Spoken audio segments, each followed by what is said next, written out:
ایک شخص نے حضور سے کہا کہ حضور مجھے کوئی وصیت کیجئے۔ حضور نے اسے ارشاد فرمایا کہ تو غصہ نہ کیا کر۔ اس نے پھر کہا مجھے وصیت کیجئے، تو آقا کریم نے پھر فرمایا غصہ نہ کیجئے۔ اس نے پھر کہا، یہ بات ایک بار نہیں، اس نے کئی بار حضور سے پوچھی۔ وہ کوئی اور وصیت طلب کرنا چاہ رہا تھا کہ یہ تو ٹھیک ہے، کچھ اور وصیت بھی کیجئے۔ اس سے ایک تو اس شخص کی ذاتی صورتحال ایسی ہوگی، اور دوسری یہ ہے کہ اس نصیحت کی اہمیت کے پیش نظر کہ غصہ جب انسان کو آتا ہے تو وہ مغلوب ہو جاتا ہے اور بہت غلط فیصلے کر بیٹھتا ہے۔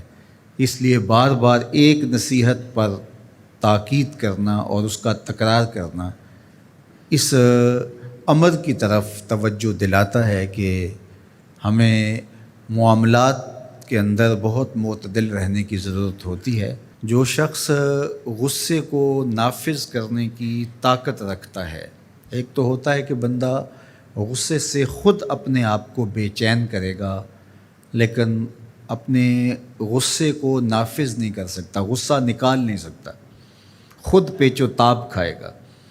لیکن یہ وہ شخص ہے جو غصے کو نافذ کر سکتا تھا، اس کے پاس طاقت تھی، لیکن اس نے اس کے باوجود غصے کو ضبط کیا۔ حضور علیہ السلام نے ارشاد فرمایا، قیامت کے دن اللہ تعالیٰ لوگوں کے سامنے اسے بلائے گا، تو اللہ تعالیٰ اسے اختیار دے گا کہ جنت کی حوروں میں سے جس کے ساتھ تم نکاح کرنا چاہتے ہو، جس کے ساتھ تم رہنا چاہتے ہو، تمہیں اس کا اختیار دیا گیا ہے، اس لیے کہ تم نے اپنے غصے کو ضبط کیا، اس کو نافذ کرنے کی طاقت کے باوجود۔ اور ایک روایت حضرت سلیمان بن سرد رضی اللہ تعالیٰ عنہ سے مروی ہے، کہتے ہیں کنت جالسا مع النبی صلی اللہ علیہ وآلہ وسلم، میں حضور علیہ السلام کی مجلس میں بیٹھا ہوا تھا۔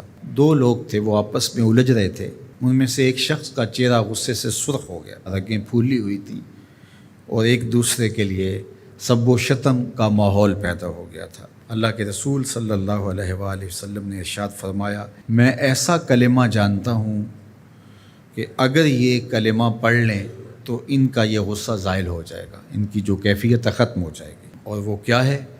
اعوذ باللہ من الشیطان الرجیم۔ یہ پڑھ لیں تو جو ان کے اندر ہے وہ چلا جائے گا۔ تو لوگوں نے اس شخص کو کہا جس کی رگیں پھولی ہوئی تھی اور غصے سے اس کا چہرہ سرخ ہوا جا رہا تھا کہ تعوذ پڑھو، اعوذ باللہ من الشیطان الرجیم پڑھو۔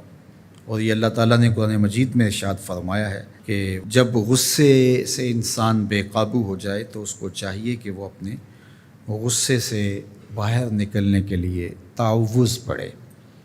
ایک روایت میں ہے اللہ کے محبوب نے ارشاد فرمایا، تم میں سے اگر کوئی شخص غصے میں آئے تو وہ خاموش ہو جائے، تو خاموشی سے غصے کا لیول نیچے آنا شروع ہو جائے گا۔ اور ایک روایت میں ارشاد فرمایا، جب تم میں سے کوئی شخص غصے میں ہو تو وہ کھڑا ہوا ہو تو وہ بیٹھ جائے، اور اگر اس کا غصہ اس سے زائل ہو گیا تو ٹھیک، ورنہ لیٹ جائے۔ یعنی اگر وہ کھڑا ہو تو بیٹھ جائے، اور اگر بیٹھنے کے باوجود بھی غصہ ختم نہیں ہونے پا رہا تو لیٹ جائے، خاموش ہو جائے، تعوذ پڑھے اور بیٹھ جائے یا پھر لیٹ جائے۔ تو یہ چار صورتیں غصے کو کم کر دیتے ہیں۔ تو غصے کو نافذ کرنے کی بجائے کوشش کرنی چاہیے کہ غصہ جو ہے وہ فروغ ہو جائے۔